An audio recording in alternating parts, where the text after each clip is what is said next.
Uma outra prioridade de Arthur Lira é justamente garantir a sucessão dele e, para isso, ele está mirando muito as bancadas evangélica e também a ruralista, que são bancadas extensas e quem quiser dominar a presidência da Câmara hoje precisa se articular com esses parlamentares. Como é que você vê essa estratégia, hein, Zé Maria? Você que está todo dia ali dentro. É uma armação muito importante e meticulosa que é a tentativa de reunir até grupos antagônicos, de PL e PT.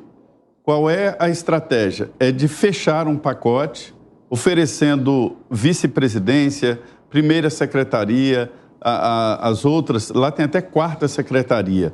E as presidências das comissões permanentes e da comissão mista de orçamento, E aí fecharam um acordo, cada partido vai ficar ali atendido com a vice-presidência ou com a primeira secretaria e forma a maioria. A tentativa seria de candidato único, mas isso não vai acontecer. Até o Arthur Lira entende que isso não vai acontecer. Arthur Lira, ele tem uma preciosidade ali no poder, que é o seguinte, ele sabe o que cada parlamentar quer.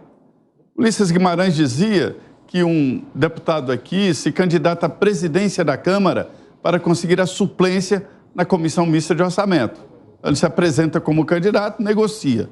Então, a ideia é ir lá em cada grupo e ele conhece o que cada um quer e oferece. Eu te dou isso e tenta fechar essa chapa única.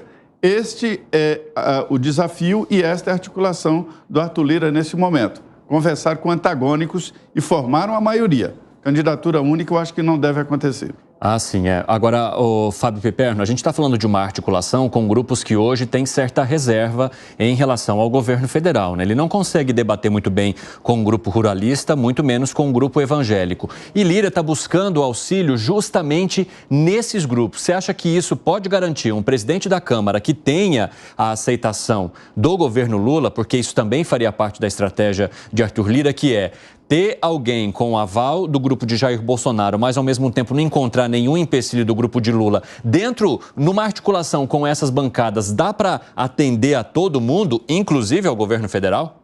Sem dúvida que há um predomínio das bancadas aí da Farda, Fé e Fazenda, Esse é o trio que domina realmente o Congresso. De qualquer forma, esses grupos, eles também não são monolitos no sentido de apresentarem uma única candidatura. Eles não estão fechados. Até porque, se a gente pegar esses 4 nomes que surgiram nesses últimos tempos e que são os pré-candidatos declarados, todos eles têm vínculos com essas bancadas. Então, não adianta imaginar que, por exemplo, o deputado Marcos Pereira, que é alguém ligado a um grupo religioso, ele vai ter a hegemonia da bancada da fé, da bancada, religiosa, evangélica, não vai, porque os outros também têm vínculos com esses grupos. Então, é claro que esse é um momento, Evandro, que embora seja fundamental negociar com todos esses grupos, não se pode descartar também o apoio do governo, porque, afinal de contas, o governo também tem um naco disso. Se esses 3 grandes segmentos, que às vezes até se confundem, Às vezes eles são, inclusive, interdependentes, eles têm mais de um candidato, é sinal que a fragmentação continua. Então, não dá para descartar ninguém. Desde bolsonaristas até, por exemplo, as bancadas mais à esquerda. E aí, como é que vai ser a costura dessa coxa de retalhos, literalmente, hein, Gustavo Segré? Sabe que estava falando você no começo da saudade das Olimpíadas. E aí lembrei de uma corrida que teve, de ciclismo, em que ia um que estava logo bem atrás, e os 4 que estavam na frente bateram. Entre os 4, e esse que estava último falou, ganhei. Aqui pode acontecer a mesma coisa, de repente alguém vai por trás, ninguém percebe que vai, mas tem tanta negociação. Comendo pelas beiradas, digamos. Comendo pelas beiradas. E lembrei que uma das definições da política para o ex-presidente argentino Carlos Menem era que a política ele definia como a arte do impossível. E essa arte do impossível é obtida para negociações até o custo do impossível também.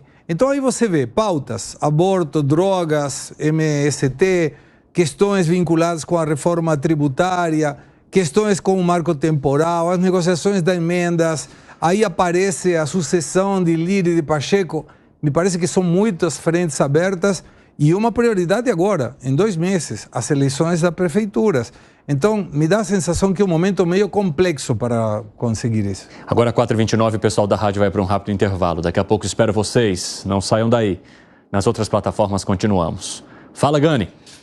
Olha, eu concordo quando o Piperno diz que a ideia é tentar agradar todo mundo, mas é muito difícil, então você estabelece algumas prioridades. Então, agradar quem primeiro? Eu vejo que a estratégia do Arthur Lira é principalmente agradar as alas poderosas do Congresso Nacional.